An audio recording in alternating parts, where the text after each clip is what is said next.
وعليكم السلام. أعوذ بالله من الشيطان الرجيم. بسم الله الرحمن الرحيم. الحمد لله الأكرم الذي خلق الإنسان وكرم وعلم الإنسان ما لم يعلم فسبحان الله الذي لا يحصى امتنانه باللسان ولا بالقلم. أشهد أن لا إله إلا الله وحده لا شريك له وأشهد أن محمدا عبده ورسوله. أما بعد فأعوذ بالله من الشيطان الرجيم. بسم الله الرحمن الرحيم. وقال ربكم ادعوني أستجب لكم إن الذين يستكبرون عن عبادتي سيدخلون جهنم داخرين. وقال الله تعالى إن ربي قريب مجيب. وقال الله تعالى وإذا سألك عبادي فإني قريب أجيب دعوة الداع إذا دعاني فليستجيبوا لي وليؤمنوا بي لعلهم يرشدون. وقال الله تعالى فكشفنا ما به من ضر وآتيناه أهله ومثلهم معهم رحمة من عندنا. صدق الله العظيم. عن ابن عمر رضي الله تعالى عنهما قال النبي صلى الله عليه وسلم من فتح له منكم باب الدعاء فتحت له أبواب الرحمة أو كما قال رسول الله صلى الله عليه وسلم. وقال النبي أيضا الدعاء هو العبادة. وقال النبي أيضا لا يرد الدعاء بين الآذان والإقامة أو كما قال النبي صلى الله عليه وسلم. إن الله وملائكته يصلون على النبي يا أيها الذين آمنوا صلوا عليه وسلموا تسليما. إبراهيم اللهم صل على محمد وعلى آل محمد كما صليت على إبراهيم وعلى آل إبراهيم إنك حميد مجيد. اللهم بارك على محمد وعلى آل محمد كما باركت على إبراهيم وعلى آل إبراهيم إنك حميد مجيد. اللهم صل على محمد وعلى آل محمد كما صليت على إبراهيم وعلى آل إبراهيم إنك حميد مجيد. اللهم بارك على محمد وعلى آل محمد كما باركت على إبراهيم وعلى آل إبراهيم إنك حميد مجيد. اللهم صل على محمد النبي الأمي وعلى آل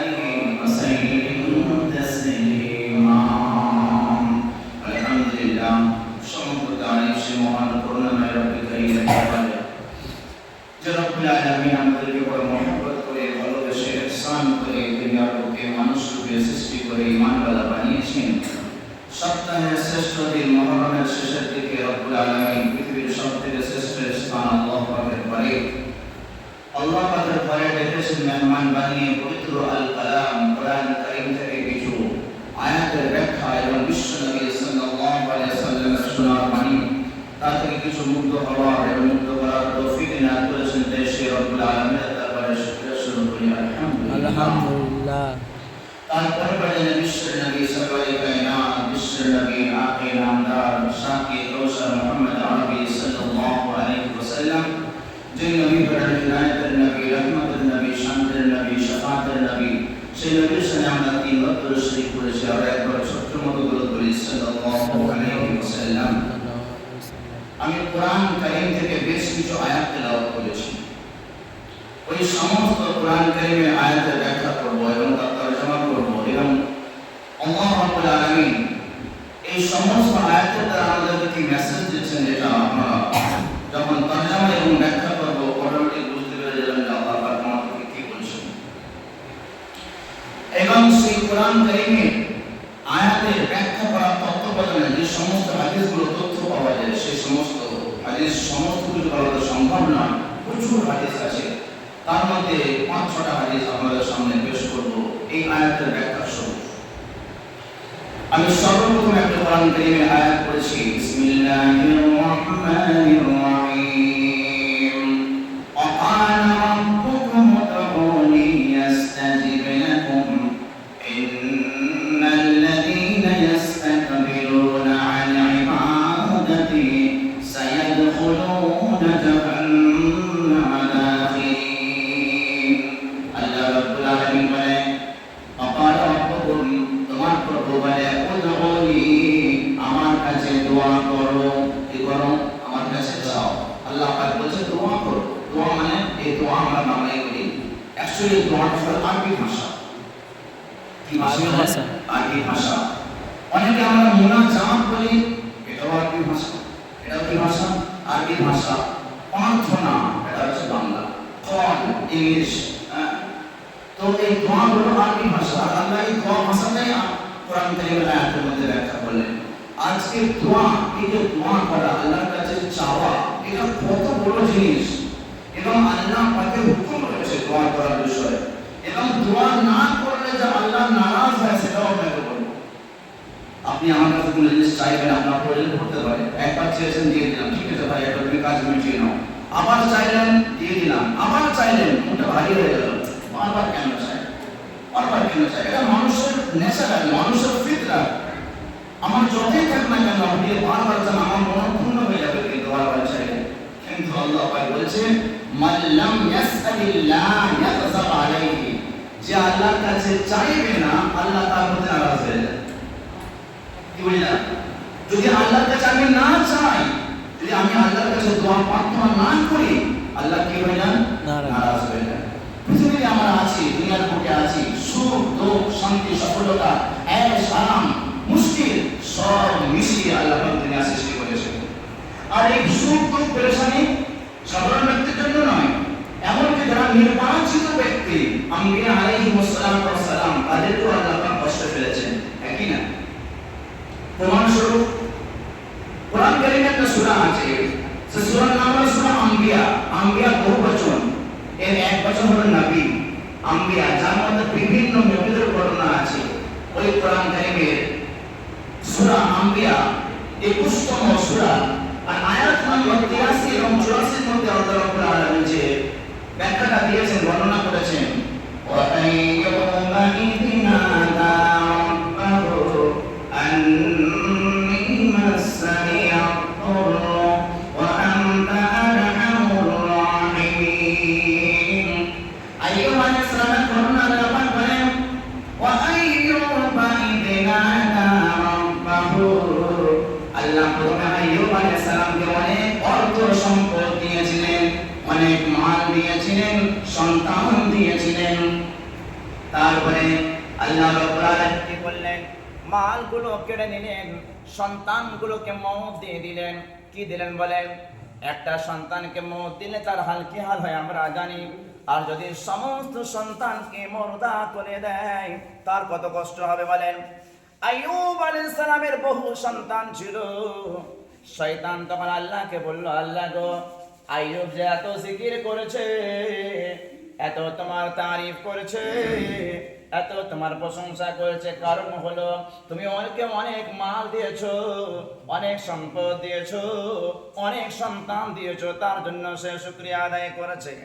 আল্লাহ পাক বলল, আচ্ছা তাই নাকি? আল্লাহ পাক কি করলেন? তার মালগুলো কমিয়ে দিলেন, মালগুলো কেড়ে নিলেন। একজন নবী তার মাল কেড়ে নিয়েছেন।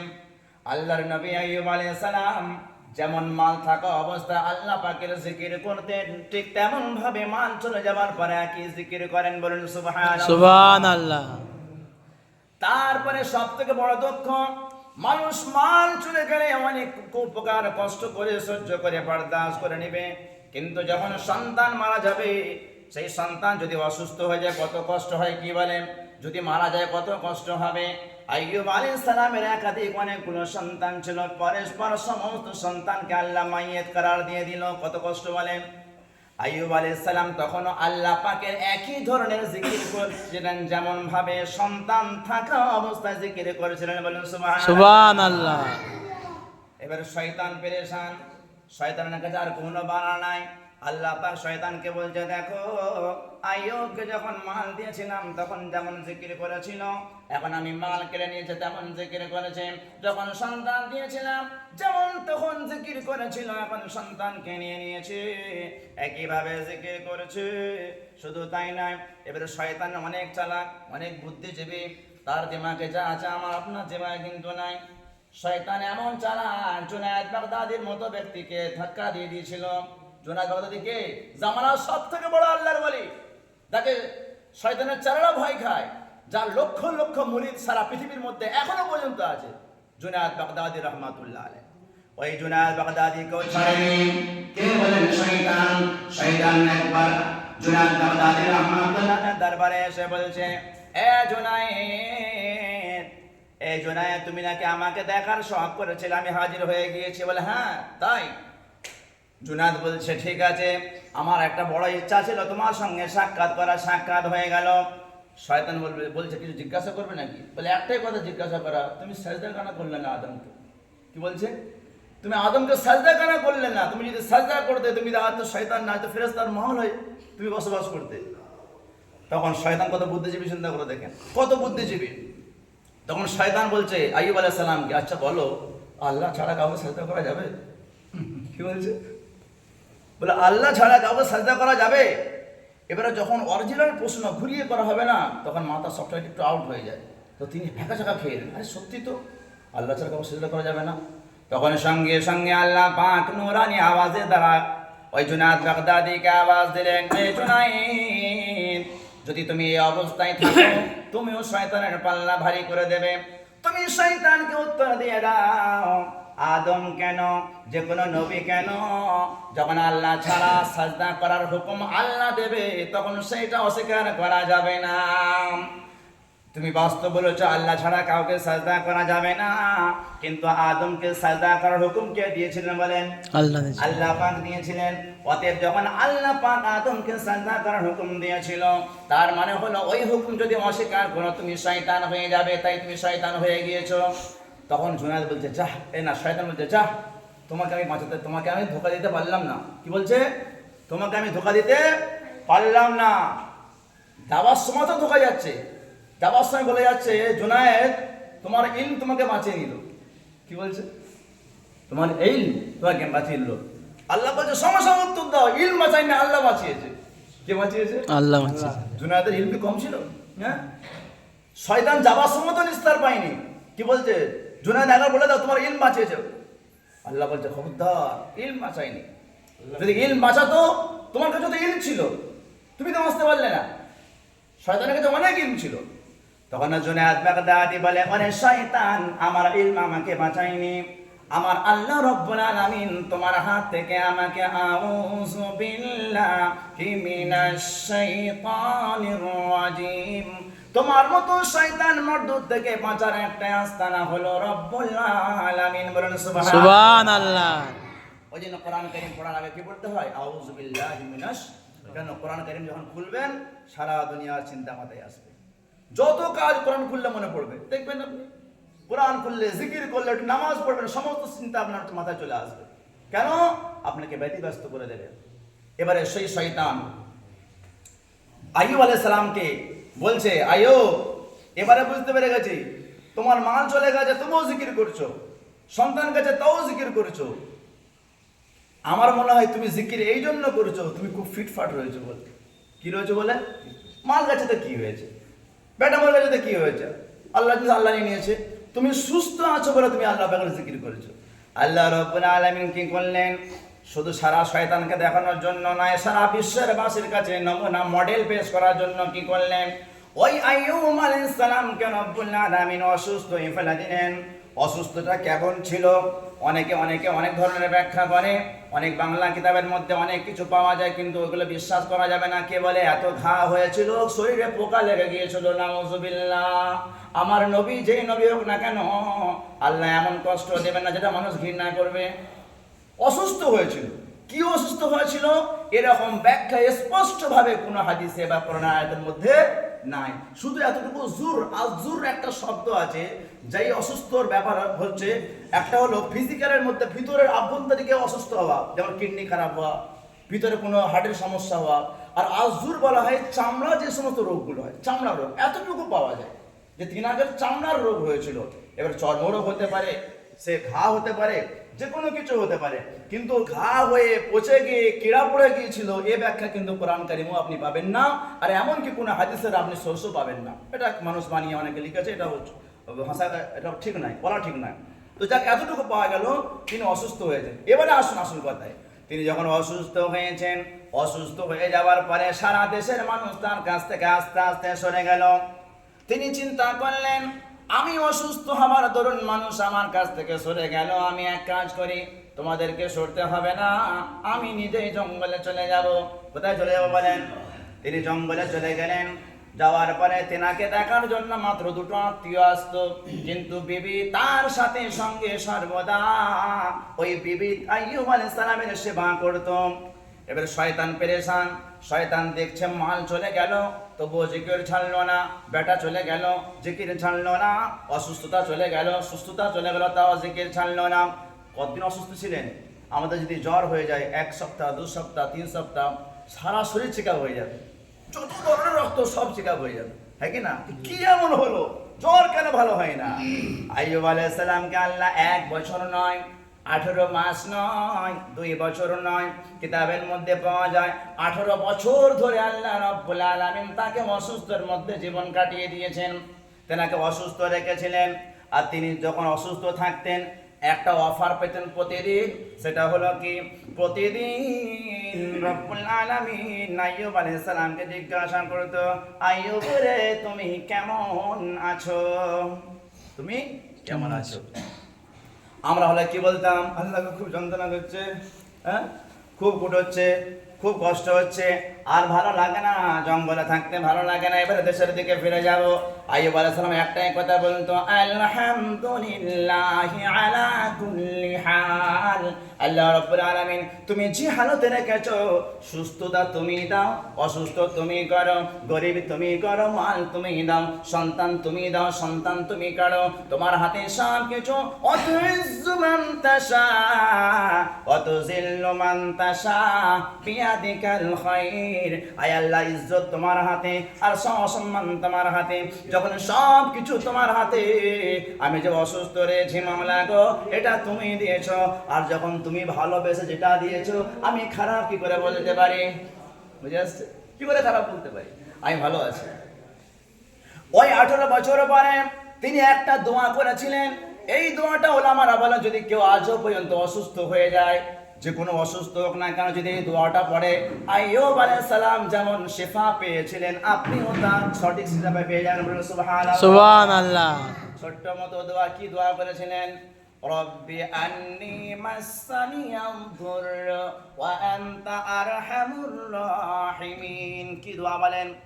যদি এখন মুখস্থ না হয় কোরআন খুলে নেবেন, কোরআন খুলে দেখবেন, সূরার নাম সূরা আম্বিয়া, 114টা সূরার মধ্যে 21 নম্বর সূরা আর আয়াত নম্বর 83 84 এর মধ্যে পেয়ে যাবেন ওয়া মিনাশ শায়াতিনি মান ইয়াগুসুনা লাহু ওয়া ইয়ামালুনা আমালান দুনা যালিক ওয়া কুননা লাহুম হাফিযিন ওয়া আইয়ুবা তার নাম ধরে আয়াতের মধ্যে রয়েছে ওয়া আইয়ুবা ইযিন আদা রাব্বাহু আন্নী মাসানিয়াদ দুররু ওয়া আনতা আরহামুর রাহিমিন।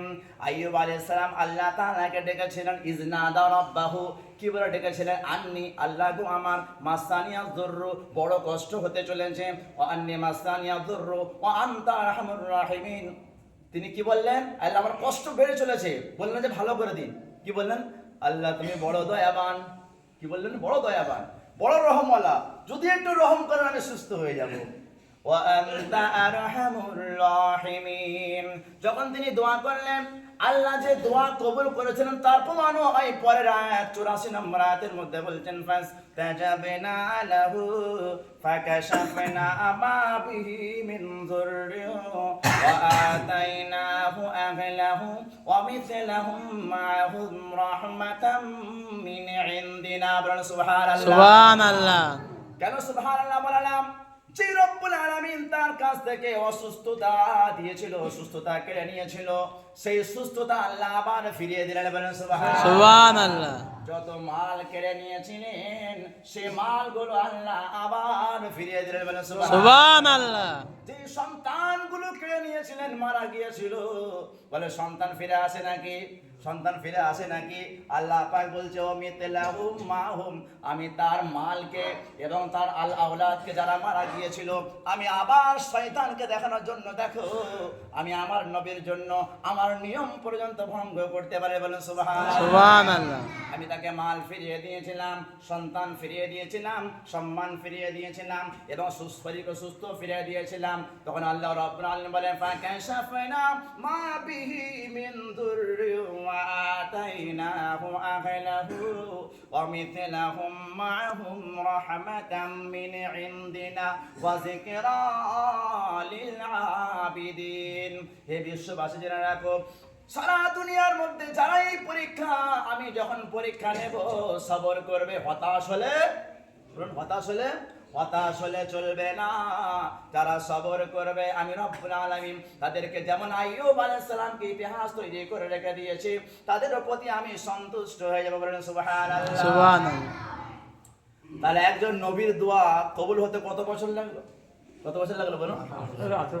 18 বছর। আর আমাদের কি চাই? 18 দিনেই চাই। কথা বোঝা যাচ্ছে না? আল্লাহ বড় দয়ালু, তাই দিয়ে দেন। দেখবেন আপনি যদি মন স্থির ভাবে সঠিক ভাবে দোয়া করেন, আপনার 18 দিনের আগেই দোয়া কবুল হয়ে যায়। এটা এই উম্মতের অফার, এটা এই উম্মতের জন্য। রাসূলুল্লাহ সাল্লাল্লাহু আলাইহি সাল্লাম এই উম্মতের জন্য খাস করে দোয়া করে গিয়েছেন, যাই আল্লাহ আমার এই উম্মতকে আগেকার উম্মতের মতো একসঙ্গে ধ্বংস করে দেবে না। আর আগেকার উম্মতের যে দোয়া দেরি হতে কবুল হতে, এই উম্মতের তেমন হবে না। শর্ত শুধু একটা, হালাল ভক্ষণ করা। কি করা? গুনাহ অনেক আছে, কাবিরা গুনাহ লিস্ট লম্বা চওড়া আছে, কিন্তু দোয়া যে বাধা প্রদান হয় অন্য কোনো গুনার কথা এখানে বলা হয়নি। প্রচুর গুনাহ রয়েছে, শুধু একটাই গুনাহ, হারাম থেকে বাঁচো, হারাম খাওয়া থেকে বাঁচো। অথচ হারাম কাজ প্রচুর আছে, অনেক গুনাহ কাবিরা রয়েছে, শুধু বলছে হারাম থেকে নিজের শরীরে যেটা যাবে, শরীরে যেটা ঢুকবে, প্রবেশ করাবে, সেটা হালাল হয়। হালাল করো, যদি হালাল করো তাহলে কি হবে? আল্লাহ পাক সূরা বাকারা 186 নম্বর আয়াতের মধ্যে বলছেন ওয়া ইযা সাআলাকা ইবাদি আন্নী কারীব। হে রাসূলুল্লাহ, ইয়া হাবিবাল্লাহ, যখন আমার বান্দারা আল্লাহকে জিজ্ঞাসা করবে আল্লাহ কোথায় আছে বলো, আল্লাহ কত দূর আছে বলো, তুমি বলে দাও ফাইন্নী কারীব, আমি তোমাদের কাছে রয়েছি, তোমাদের নিকটে রয়েছে। বলেন সুবহানাল্লাহ। সুবহানাল্লাহ। তারপরে আল্লাহ পাক ওয়াদা করেছেন, আল্লাহ পাক প্রতিশ্রুতি দিচ্ছেন কি? উজিবু দামাতাদ দাঈ ইযা দাআনি। আমি রব্বুল আলামিন বলছেন, আমি রব্বুল আলামিন সাড়া দেই, তার ডাকে সাড়া দিই যখন বান্দারা আমাকে ডাকে। ইযা দাআনি ফালইস্তাজিবু লি। ততএব তোমাদের কাজ হলো, আমি দোয়া কাদের কবুল করব এটা বোঝার বিষয় আছে। এটাও কি আছে? বোঝার বিষয় আছে। আল্লাহ শর্ত লাগাচ্ছেন, আমি দোয়া তখন কবুল করবো ফালইয়াস্তাজিবুলি, তুমি আমার ইবাদত করো, আমার মোতাবেক জিন্দেগি যাপন করো, ফালইয়াস্তাজিবুলি ওয়ালিউমিনু বি, তুমি আমল করো, আমার ইবাদত করো, আমার অনুগত্য করো এবং আমার প্রতি ঈমান রাখো, লাআল্লাহুম ইয়ারশুদুন, যখন তুমি ভালো আমল করবে, ঈমানটা যাচাই করবে, ঈমানটা নতুন তৈরি করবে, আমি রব্বুল আলামিন তোমাদেরকে আমি হিদায়াতের পথটা সহজ করব। বলেন সুবহানাল্লাহ। সুবহানাল্লাহ। আমি কি করব? হিদায়াতের পথটা কি করব? সহজ করব। তাহলে আল্লাহ পাক যখন যেখানে ওয়াদা করেছেন, এখানে বলুন আমাদের কি বিন্দু মাত্র কোনো সন্দেহ আছে? না। কোনো সন্দেহ আছে? আল্লাহ পাক ওয়াদা করেছেন তুমি দোয়া কবুল, দোয়া কবুলের দায়িত্ব আমার, তুমি দোয়া করো আমি কবুল করব। শর্ত হলো হারাম থেকে বাঁচো, আর যখন দোয়া করবে, দোয়া করার আগে কিংবা পরে তোমার আমল সঠিক হতে হবে। এতটুকু, তুমি নামাজ পড়নেওয়ালা হয়ে যাও। আমল তো অনেক আছে, যেটা কম্পালসারি, রমজানের রোজা বছরে 1 মাস ফরজ, হজ জীবনে একবার ফরজ, যাকাত বছরে একবার ফরজ, আর কুরবানি বছরে একবার ওয়াজিব, আর নামাজ সারা বছর, সারা মাস, সারা সপ্তাহ, প্রতিদিন 5 ওয়াক্ত, বলুন 5 ওয়াক্ত ফরজ। তাহলে আল্লাহ পাক ওয়াদা করলেন, আমি ওয়াদা করছি কবুল করব, কিন্তু ফালইয়াস্তাজিবুলি ওয়ালিউমিনু বি, আমার মোতাবেক আমল করো আর ঈমান আনো। অন্য স্থানে কি বলছেন? আকালা রাব্বুকুম উদউনি আস্তাজিব লাকুম, আল্লাহ বলেন তুমি আমার কাছে চাও, দোয়া করো, আমি কবুল করব। ইন্নাল্লাযীনা ইস্তাকবিরুনা আন ইবাদাতি সায়াদখুলুনা জাহান্নামা দাখিরিন, আল্লাহ পাক বলেন যারা দোয়া করবে না, আমার কাছে প্রার্থনা করবে না, আল্লাহ রাব্বুল আলামিন তারা হচ্ছে অহংকারী। তারা কি বলেন? তারা অহংকারী, আর যারা অহংকারী হবে সায়াদখুলুনা জাহান্নামা দাখিরিন, তারা জাহান্নামের মধ্যে অপমান অপদস্থ হয়ে প্রবেশ করবে। বলেন নাউযুবিল্লাহ। নাউযুবিল্লাহ। নাউযুবিল্লাহ। কোথায় বলবো সুবহানাল্লাহ, কোথায় বলবো নাউযুবিল্লাহ, ভুলভাল হয়ে গেলে হয়ে যাবে ইন্না লিল্লাহ। ঠিক আছে? সাবধান। তাহলে বোঝা গেল যে আমি যদি আল্লাহর কাছে না চাই, আল্লাহ কি হয়ে যাবে বলেন? নারাজ হয়ে যাবে। নারাজ হয়ে যাবে। কিসমত পাল্টায় না। কিসমত কি হয় না বলেন? 50 কোরআন কারীমের ভাষায় আল্লাহর নবীর তাফসীর হাদিস অনুযায়ী লেখা আছে 50,000 বছর আগে মানুষের কি লেখা হয়ে গেছে বলেন? কি লেখা হয়ে গেছে? কিসমত লেখা হয়ে গেছে। যদি এর মধ্যে কিছু ভালো খুবই আর ভালাই কিছু বাড়াতে চাই, কোনো রাস্তা নেই, একটা রাস্তা ছাড়া। সেটা কি বলেন তো? সেটা কি? দোয়া। কে বলছেন? নবী বলছেন লা ইয়ারুদ্দুল কদরা ইল্লা দুআ ওয়া লা ইয়াজিদু ফিল উমরি ইল্লাল বির, আপনার ভাগ্য পরিবর্তন হবে না, যা দুঃখ কষ্ট আছে সব সহ্য করতে হবে, যা মুসিবত আছে সব সহ্য করতে হবে, যা মুশকিল আছে সব সহ্য করতে হবে, কিন্তু একটা রাস্তা রয়েছে। যদি আপনি দোয়া করেন, দোয়া করে আল্লাহর কাছে প্রার্থনা করেন, তাহলে আপনি ওই দোয়ার মাধ্যমে ভাগ্যকে পরিবর্তন করে মুশকিলগুলো আসান করতে পারবেন। সুবহানাল্লাহ। সুবহানাল্লাহ। যদি কোনো পেরেশানি যেমনই হোক, দুনিয়ার পেরেশানি, দিনের পেরেশানি, সমাজের পেরেশানি, নিজের পেরেশানি, কি দোয়া করব? দোয়া তো অনেক আছে, একটা তো আমরা সমাজে নেই। কি দোয়া পড়ি? দোয়া ইউনুস। কিন্তু দোয়া তো আরো আছে, বুখারী শরীফের হাদিসের মধ্যে রয়েছে, এবং মুসলিম শরীফের হাদিস খণ্ড নম্বর 4 হাদিস নম্বর 2092 নম্বর হাদিসের মধ্যে রয়েছে।